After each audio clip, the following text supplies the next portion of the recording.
নমস্কার বন্ধুরা, তৃপ্তি রান্নাঘরে আপনাদের সবাইকে স্বাগত।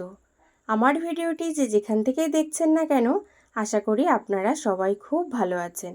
আমি আজকে বাঙালির আরও একটি প্রিয় তালের ক্ষীরের রেসিপি নিয়ে কিন্তু হাজির হয়ে গেছি।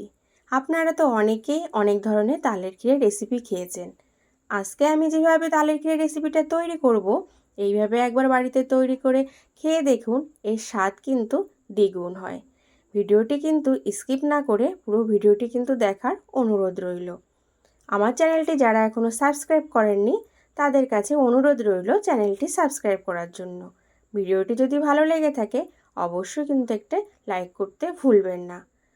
চলুন তাহলে এবার ঝটপট তৈরি করে নেওয়া যাক বাঙালির স্পেশাল তালের ক্ষীরের রেসিপি। আমি এখানে তাল নিয়ে নিয়েছি। তালটাকে এবার খোসা ছাড়িয়ে ভালো করে তারপরে কিন্তু তালের পাল্টা আমি বের করে নেব। তালের পাল্টা আমার বের করা হয়ে গেছে। আমি কিন্তু এখানে জল ছাড়াই কিন্তু তালটাকে গুলে নিয়েছি। আমি এখানে কিন্তু কোনো রকম জল ব্যবহার করিনি। আপনারাও চেষ্টা করবেন জল ছাড়া তালেরটাকে গুলে নেওয়ার। গ্যাস অন করে কড়াই বসিয়ে দিয়েছি। এবার এর ভেতরে দিয়ে দেব যে তালটা আমি আগে থেকে বের করে রেখেছিলাম গুলে, সেই তালটা। আর তালটাকে কিন্তু অবশ্যই লো ফ্লেমে কিন্তু রান্না করতে হবে। হাই ফ্লেমে কিন্তু রান্না করা যাবে না, তাহলে কিন্তু পাত্রের নিচে লেগে যেতে পারে।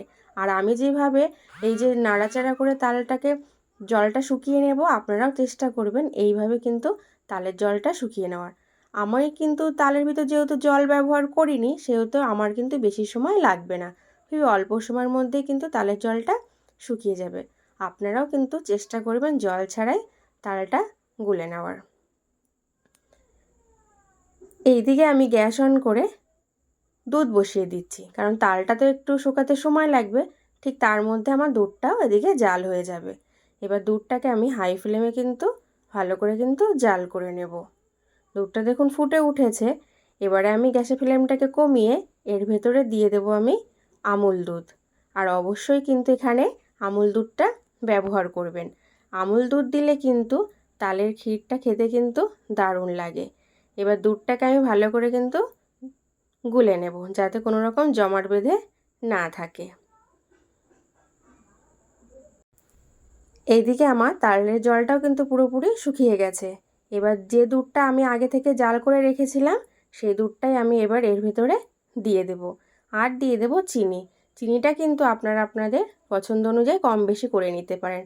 আমি কিন্তু দুধটা যখন জাল করেছিলাম তখন কিন্তু দুধের ভিতরে আমি কিছুটা পরিমাণ খোয়া ক্ষীর ব্যবহার করেছিলাম।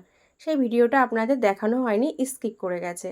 একবার খোয়া ক্ষীর দিয়ে তালের ক্ষীরের রেসিপিটা খেয়ে দেখবেন, স্বাদ কিন্তু দ্বিগুণ হয়।